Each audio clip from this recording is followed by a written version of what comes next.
Good morning, students. So we're talking about this, right? This physical characteristics or chemical characteristics, right? So here, chloride content, right? So these chloride are generally present in the water form of the sodium chloride, right? So their concentration above 250 milligram per liter, right, which produce salty taste in the drinking water, are and these are obviously objectionable, right. Next content is a nitrogen content. So the presence of nitrogen content in the water, right, is an indication of presence of the organic matter, right. So the organic matter may be in the form of free ammonia, organic nitrogen nitrates or nitrites, right. So generally it is in the form of nitrates, and its permissible value is 45 mg per L for the drinking water, right. So the amount of nitrates percentage in the water is determining by adding sulfonic acid, uh, right, which gives a red color, right. So the color formed is compared with the standard color solution to determine its value in mg per L, right. Now talking about residual chlorine, right. So the dissolved free chlorine is never found in the natural waters. So the chlorine remains as a residual in a treated water for the safety against the pathogenic bacteria, right. Residual chlorine is determined by a starch iodide taste, right. So the residual chlorine should remain between zero point 0.5 ppm to zero point 0.2 ppm in water, so that it remains safe against the pathogenic bacteria. Next is dissolved gases. So there are various gases which may get dissolved in water due to its contact with the atmosphere. Maybe it's nitrogen, maybe it's methane, maybe it's hydrogen sulfide, carbon dioxide, and oxygen. Right. So nitrogen gas is so important. Methane gas gives explosive tendency to the water. Hydrogen sulfide hydrogen sulfide gas may give bad taste and odor to the water. But presence of carbon dioxide gas indicates biological activity, so it may cause corrosion and may impart bad taste and odor. Oxygen is generally absorbed by water from the atmosphere, so its saturation level mainly depends on the temperature of the water of potable water, right? DO is generally above 5 mg per L. So the presence of oxygen in water is necessary to keep it fresh and sparkling. However, more quantity of oxygen may cause corrosion to the pipe material. Next characteristics is a bacteriological characteristics. So the examination of water for the presence of bacteria is very important and essential, right? So the bacteria are may very small organism, and it is not possible to delete them even by a microscope, right. So they are detected by circumstantial uh, evidences or chemical reactions. So there are two standard bacteriological tests for the bacteriological examination of water. First one is a total count or agar plate count test, and second is B. coli test, right. So here we're talking about most probable number, which is known as a MPN, right. So okay.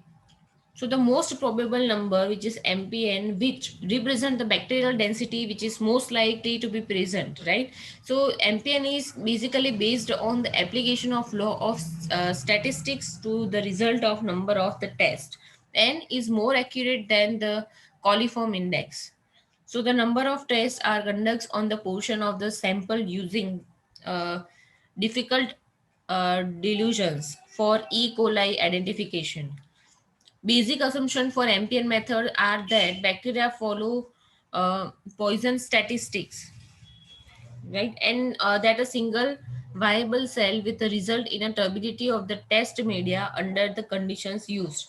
So nutrient both will support growth of organisms and turn turbide, right? The basic pattern of the growth versus non-growth can provide information, particularly at the low numbers of the organisms with the large number of replicates. However, this accuracy can be greatly increased by diluting and inoculums, right? And then comparing the recoveries of all the tubes in the dilution series. So basically, ambient method is also known as a multiple tube or dilution tube methods, right? So standard samples consist of 10 ml portions, right? If the examination of E. coli of all the portions, right? If on the examination of E. coli, right, all the portions are negative. So MPN is nil, right? If the only one is positive, MPN value standard MPN table is 2.2 per 100 ml. So there are many discrete entities that are easily detected but difficult to count, right? Any sort of amplification reaction or catalyzed reactions obliterates easy quantification but allows presence to be detected very sensitively. So there are common example which includes microorganism growth, right? Enzyme actions or catalytic chemistry, right? So the this method involves taking the original solution or sample and subdividing in by orders of magnitude and accessing presence or absence in the multiple subdivisions. So degree of dilution at which absence begin to appear indicates that the item have been diluted so much that there are many subsamples in which none appear. Right, a suite of replicates at any given concentration allow finer resolution to use the number of positive and the negative samples to estimate the original concentration within the appropriate order of magnitude, right? So the major drawback of this method is large numbers of replicates at the appropriate dilution to narrow the confidence intervals, right? So it is very important method for the counts when the appropriate order of magnitude is unknown as a prior and sampling is necessary destructive. So this method is a tool for micro sorry this method is a tool for microbiologists in situation when for one reason or another plate count method is unsuitable. So it can be employed for semi quantitative estimation of growth promotion capacity of the liquid media, in estimation of precision for alternate microbiological methods, and as a part of the fraction negative method of determining these d values. Now talking about membrane filter technique, right?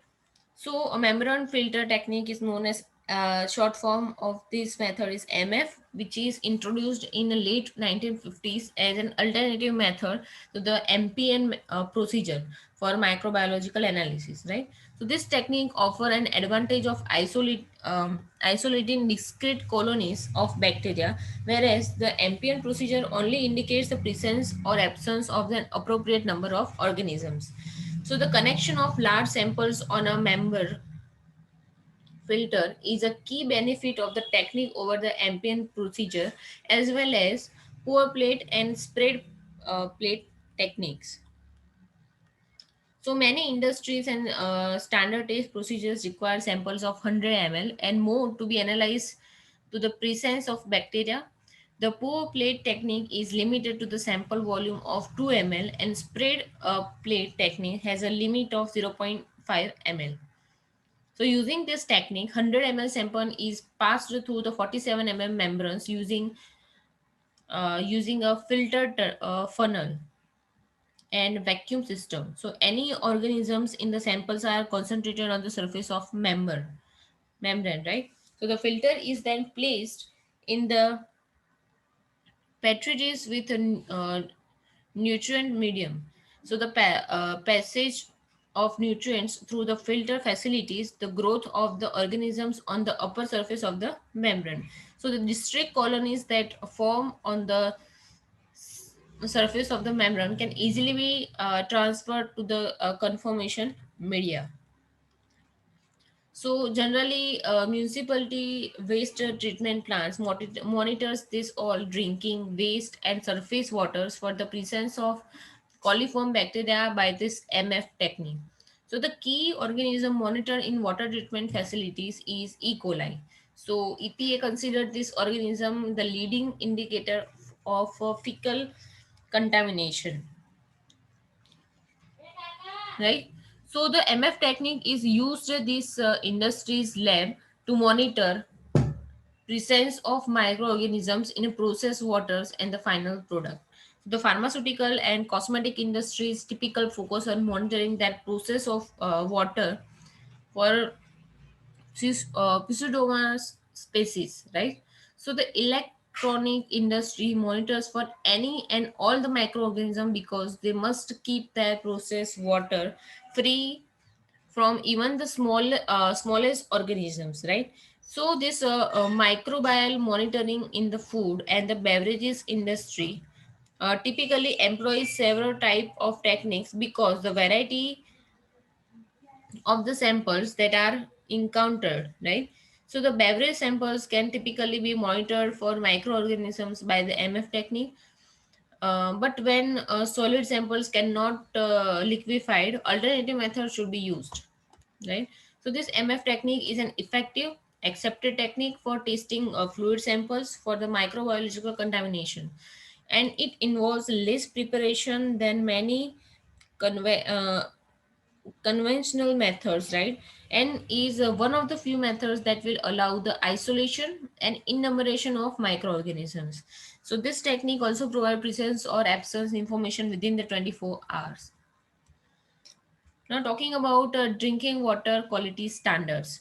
So, the objective of water works management is to ensure that the water supplied is free from pathogenic organism, clear, palatable, and free from undesirable taste and odor. So, there are some standard fixed by code IS 10500, which is in 1991, are given is below table, right? So based on characteristics, there are different desirable limits here, right?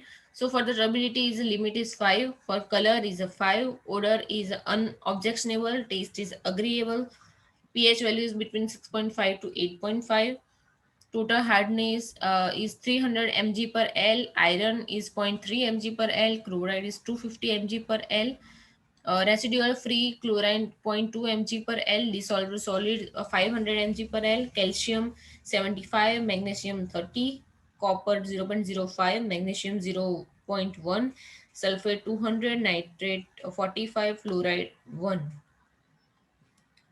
right? Mercury 0.001, uh, cadmium is equal to 0.01, selenium is equal to 0.01. So there are lots of characteristics given, and respect to that characteristics, there are some desirable limit is also given, right? So WHO has given a guideline for values of microorganisms and the chemicals in the drinking water, right? So table number 2.11.2 shows the bacterial guideline value for the drinking water, right? Here organisms and the guideline value. So all water which is intended to for drinking, so E. coli or thermotolerant coliform bacteria, which must not be detected in any 100 ml sample, right? Second is treated water entering the distribution system. First is E. coli or this E. coli bacteria, right, which must not be detected in any 100 ml sample, and total coliform bacteria must not be detected in any 100 ml sample. So treated water in the distribution system, E. coli bacteria must not have been detected any 100 ml sample. Total coliform bacteria must not be detected in any 100 ml sample. Right. So we stop our lecture here. If you have any confusion, right, so contact me.